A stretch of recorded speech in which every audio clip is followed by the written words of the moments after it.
magic makers, and welcome back to the Metaphysical Apothecary. We are your hosts, Megan and Shannon. We are also known as the Scorpio Sisters, and we are here to explore the mysterious, magical, and the arcane.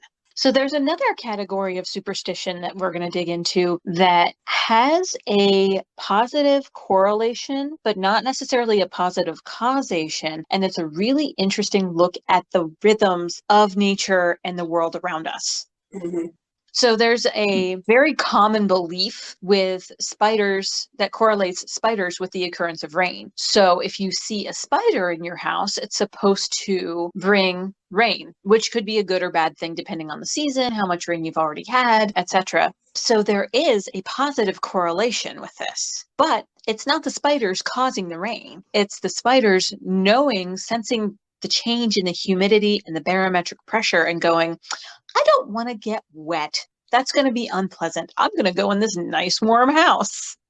It has a roof. Exactly. It has a roof, and my food is also going in there. So I'm going to follow my food. It's nice and warm in there. So if you see spiders in your house, then odds are it probably is going to rain because the spider, they're a better meteorologist than humans are. Most of the time, yeah. One of the aspects of that superstition is if you kill a spider inside your house, it'll invite rain. Again, the spider is moving into the house because it's sensing rain, potentially. And you killing it had nothing to do with whether or not it was going to rain. Exactly. Whether or not you kill it, it was probably going to rain anyway. The spider is going to do its due, and part of its due is, maybe I don't want to get wet today. Right, exactly. A way to maybe do rain magic and weather magic would actually be go out and find spiders and bring them into your house. That would certainly be one way to do it. Like, I wouldn't personally do it. I want the spider to decide on their own. But, I mean, that would be an interesting way to start doing rain magic, going, shit, we don't have rain. It's getting close to a drought now. This is not good. I'm going to go out and spider hunt, bring them into the house. I'm going to go bring some spiders inside, and the spiders will be like, woohoo, I'm working here. Or completely confused and be like, why is this human bringing me into the house? The food is not here. Stop touching me. I want to go back to my web. Yeah. What is happening? Stop touching me. Another one that I find interesting is opening up an umbrella indoors. Or taking an open umbrella indoors somewhere. And of course, that's some kind of bad luck. I don't remember what exactly it is. It's having commuted into and out of the city during rainstorms, I can tell you open umbrellas are so dangerous and so annoying. Yeah. Yes, theoretically, they help you from being soaking wet, partially anyway, depending on how the wind is blowing. But there's metal. If not metal, then there are pokey bits in association with most umbrellas. And people are not always aware of their spatial awareness of how far away another person is in relation to the outer edge of their umbrella. Opening an umbrella or taking an open umbrella into a crowded and contained area, whether it's indoors or on a city street that is always crowded no matter what you do, you could end up poking someone in the eye, scratching their face with the metal arm pieces. You could end up opening it and pushing a child out into the street because you opened the umbrella to keep yourself from being wet without being spatially aware of who and what is around you and just how big the space is compared to the opening of your umbrella. Right. I personally have always used umbrellas as shields because of how pokey and not necessarily safe while commuting on a New York City street. Instead of it being over my head, I keep it in front of me as a shield at all times. Right. It's just amazing how we've created these superstitions. and then you start sitting back and thinking, well, you know, this practical one makes sense. Exactly. Like, where did this actually come from? Why did people start saying that this was bad luck? Well, it usually has to do with someone either getting an infestation of bugs, bringing in disease, or getting physically hurt. They're still big deals now, but when these superstitions came into play in culture, it was a huge deal if you got injured or diseased or infested with something, because it was really difficult to get rid of that stuff, to fully recover from it. Yeah. Speaking of which, garlic and oftentimes also onions, bringing those into the house was supposed to ward off evil spirits. Garlic and vampires. It's supposed to force the vampires away. Garlic and onions both have a lot of antimicrobial properties to them. Garlic is actually antiviral, and putting an onion, a cut onion, in your sleeping space while you are sick is supposed to help draw out the infection from your body and into the onion.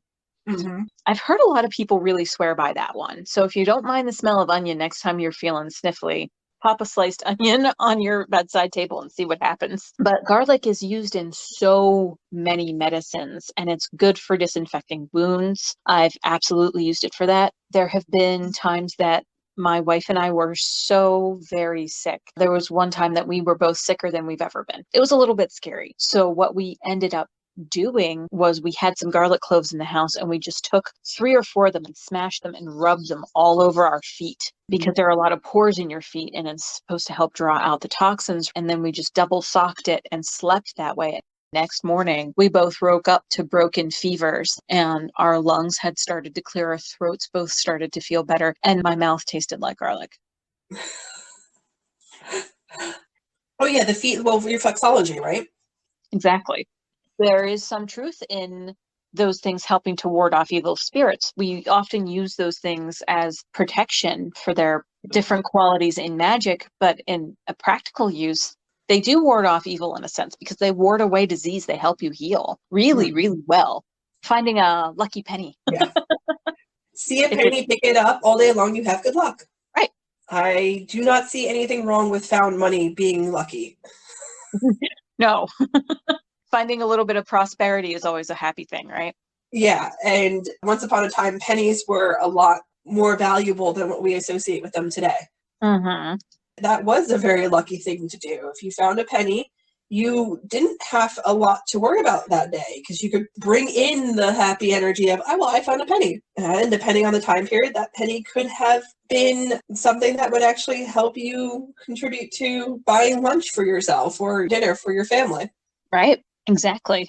And now it's a symbol of prosperity when you find it on the ground, and picking it up helps bring in prosperity and abundance.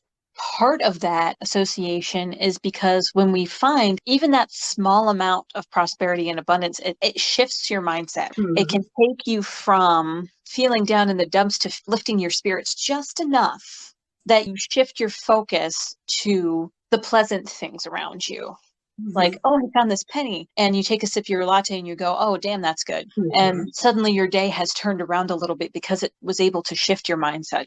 And if you can shift your mindset even more so with the found lucky penny, you can literally go from scarcity mindset as I don't have enough to abundance mindset where universe will give you what you need, even if it's just a penny. Yep.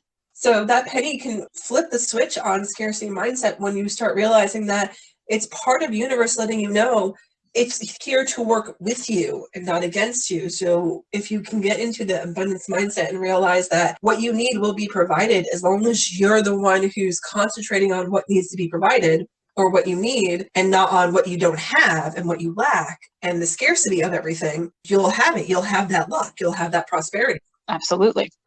So the next time you find yourself acting out a superstition of some kind, or hearing one bandied about by family members, especially older family members who know these things, or by a friend group, try to think about why that might be a superstition and how you can subvert that belief to serve you in your magic. This could be a really interesting way to build an entire practice around superstition and almost become an expert in personal trickster magic. We hope that this was an interesting study in ways to use common beliefs and incorporate them into your spiritual practice. That's all we have on the topic for today.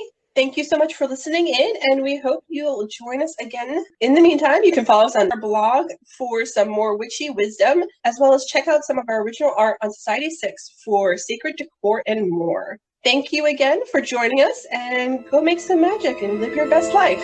Bye. Bye, everyone.